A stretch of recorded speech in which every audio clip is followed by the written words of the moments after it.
grass prairie out here, but the all of the stuff, like they do the independent study, they spent like $60,000 of taxpayer money to basically supposedly do an independent study. However, after the results came back, none of what the report said was to reduce the park size. It just said, like, okay, maybe you can maintain some of the trails a little bit better, maybe some more signs, maybe some more garbage cans or whatever. I don't even remember, like, all the details. But nothing in the report said to reduce the size of the park. And a lot of it is, too, the size of the park allows people to spread out, so that way it's not so much heavy traffic also. And in addition to that, it allows the dogs to not get into fights. The wildlife, like there's plenty of birds and stuff that have plenty of space, so they're not affected by that from my experience. But so when the report came back to the Parks and Rec department, the superintendent or whoever, they wrote their own comments on there. Hey, can we change this so that we can recommend the size of the park being down to 33 acres?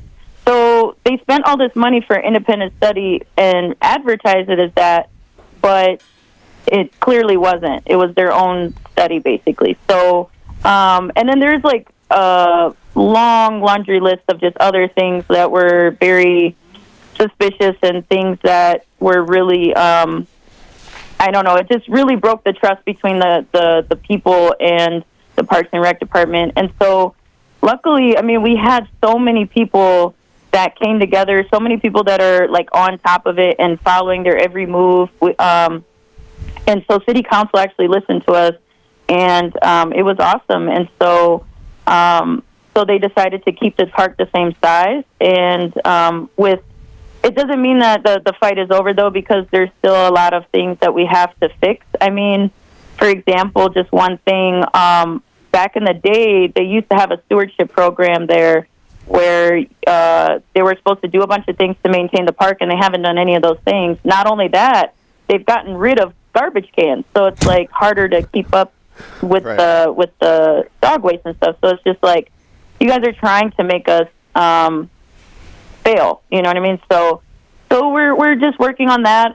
But good news is like we're finding out that some people are resigning and things and looking for different jobs other places. So I think it's because we did a really good job of investigating on what the actual motives and intentions of the people that are trying to, you know, get something done here. So I don't know. I'm trying to think of exactly what can be done right now, just because it was such a big battle that was just won. And now I think it's just a matter of, I honestly, because the fight just took place, I took a step back from really like paying attention to where we're currently at right now. But maybe if there's some fundraisers or something like that to get, because I want to do like a composting program for like the dog waste instead of just putting dog waste in plastic bags. Like they do a composting program in a city next door to us. So I want to implement that here, in addition to the organic parks movement, to not use pesticides there or anything like that. So I will definitely be working on what the next steps are, and that might be a fundraiser or something like that. So, you know, just pay attention to socials and things like that. Probably post something on Instagram at some point. Maybe if there's some fundraising that needs to happen, or just like petitions, something like that in the near future. Well, I definitely know how to get a hold of you. And I was so surprised that you were talking about government wasting money. I know, it's so crazy, right? Like, but now I think with social media and things and people being more aware of things going on, it's just, it's pretty obvious, you know what I mean, that people have certain interests, and it's just, you know, like, we forgive them, but, you know, we got to hold people accountable and stuff. Like, stay on them. Yeah, you gotta pay attention to your community, you know, and especially local government. I feel like local government, I've learned in this situation, like, I don't really pay attention too much to the grand scheme of things because it's just so big and it's very complicated. But on the local side, I really think that there's actually difference that you can make if you pay attention, you know. Hey, Rose, Matt here.